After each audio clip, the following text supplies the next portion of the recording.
Good evening everyone. तो आज हम डिस्कस करेंगे what are scheduled banks and non scheduled banks. Scheduled banks and non scheduled banks के बीच में हमें अक्सर कन्फ्यूज़न होती है, तो आज उसी कन्फ्यूज़न को हम इस वीडियो में दूर करेंगे। सबसे पहले हम बात करते हैं शेड्यूल्ड बैंक्स की। देखिए, रिजर्व बैंक ऑफ इंडिया का एक एक्ट है, reserve bank of India act 1934, जिसमें एक शेड्यूल है, सेकंड शेड्यूल। अब इस सेकंड शेड्यूल में जितने भी बैंक्स को रखा गया है उन बैंक्स को हम कहते हैं शेड्यूल्ड बैंक्स। जैसे कि स्टेट बैंक ऑफ इंडिया हो गया, स्टेट बैंक ऑफ ट्रैवनकोर हो गया, कई सारे जो नेशनलाइज्ड बैंक्स होते हैं वो सारे शेड्यूल्ड बैंक्स कहलाए जाते हैं। और भी ज़्यादा क्लैरिटी हमें आएगी जब हम रिजर्व बैंक ऑफ इंडिया के स्ट्रक्चर को अच्छी तरह से समझेंगे। रिजर्व बैंक ऑफ इंडिया ने बैंकों को दो तरह से बांटा हुआ है। मैंने बात की शेड्यूल्ड बैंक्स और नॉन शेड्यूल्ड बैंक्स की। सबसे पहले हम शेड्यूल्ड बैंक्स की बात करते हैं।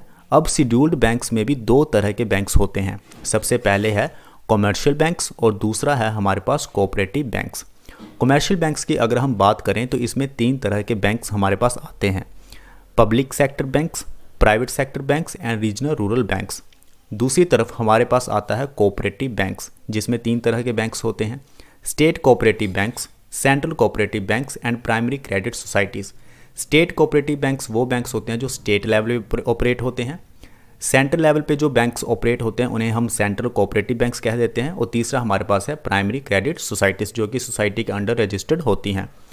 दूसरी तरफ हमारे पास आता है नॉन शेड्यूल्ड बैंक्स। अब इनका एक क्राइटेरिया होता है, अगर ये उस क्राइटेरिया को फुलफ़िल नहीं करते हैं तो ये नॉन शेड्यूल्ड बैंक्स कहलाए जाते हैं। जैसे कि जो रिजर्व कैपिटल है अगर इनका 5 लाख से कम है तो ये नॉन शेड्यूल्ड बैंक्स कहलाए जाएंगे। अगर ये नॉन शेड्यूल्ड बैंक्स हैं तो ये आरबीआई से पैसा बोरो नहीं कर सकते हैं बैंकिंग पर्पस के लिए। तो यही फ़र्क है शेड्यूल्ड बैंक्स और नॉन शेड्यूल्ड बैंक्स के बीच में। ये सेकंड शेड्यूल में नहीं आते हैं। आगे हम बात करते हैं कमर्शियल बैंक्स की। कमर्शियल बैंक्स जो होते हैं वो प्रॉफिट के लिए काम करते हैं। प्रॉफिट के लिए काम करते हैं यानी कि एक्सेप्टेंस ऑफ डिपॉजिट, लोगों से ये डिपॉजिट लेते हैं, पैसा लेते हैं, बाद में उसी पैसे को ये लोन के तौर पे पब्लिक को दे देते हैं, बिजनेसेस को दे देते हैं और गवर्नमेंट को दे देते हैं, और बाद में इनको प्रॉफिट होता है। तो कमर्शियल बैंक्स जो होते हैं वो प्रॉफिट बेस पे काम करते हैं।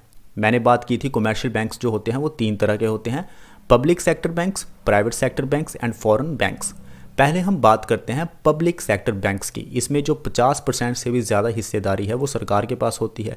इनके जो शेयर्स होते हैं वो स्टॉक एक्सचेंजेस में लिस्टेड होते हैं। दूसरा हमारे पास है प्राइवेट सेक्टर्स बैंक्स। इसमें प्राइवेट प्लेयर्स होते हैं, ओनरशिप जो होती है वो प्राइवेट इंडिविजुअल्स के पास होती है। जैसे कि हमारे पास टॉप बैंक है आईसीआईसीआई बैंक। उसके बाद हमारे पास आता है फॉरेन बैंक्स। फॉरेन बैंक्स जिनका हेडक्वार्टर भारत में नहीं है बल्कि अपनी ही ओरिजिन ऑफ कंट्री में है, बस इनकी जो ब्रांचेस होती हैं वो भारत में होती हैं। जैसे कि city bank, American express bank, standard and chartered bank. आगे हम बात करते हैं कोऑपरेटिव बैंक्स की। मैंने आपको बताया था कि जो कमर्शियल बैंक्स होते हैं वो काम करते हैं प्रॉफिट बेसिस पे, लेकिन ये प्रॉफिट बेसिस पे काम नहीं करते हैं। No profit no loss. इस तरह के जो कोऑपरेटिव बैंक्स होते हैं वो रजिस्टर्ड होते हैं कोऑपरेटिव सोसाइटी एक्ट 1912 के तहत। इनका फोकस होता है एग्रीकल्चर बेस्ड एक्टिविटीज़ के ऊपर।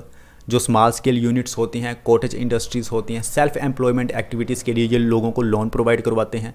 तो ये होते हैं कोऑपरेटिव बैंक्स। तो आज वीडियो में हमने समझा कि शेड्यूल्ड बैंक्स क्या है, कमर्शियल बैंक्स क्या है, पब्लिक सेक्टर बैंकिंग क्या है। तो यही फ़र्क है शेड्यूल्ड और नॉन शेड्यूल्ड बैंक्स के बीच में। आई होप सो आपको समझ में आया होगा। मिलते हैं नेक्स्ट वीडियो में। Thank you.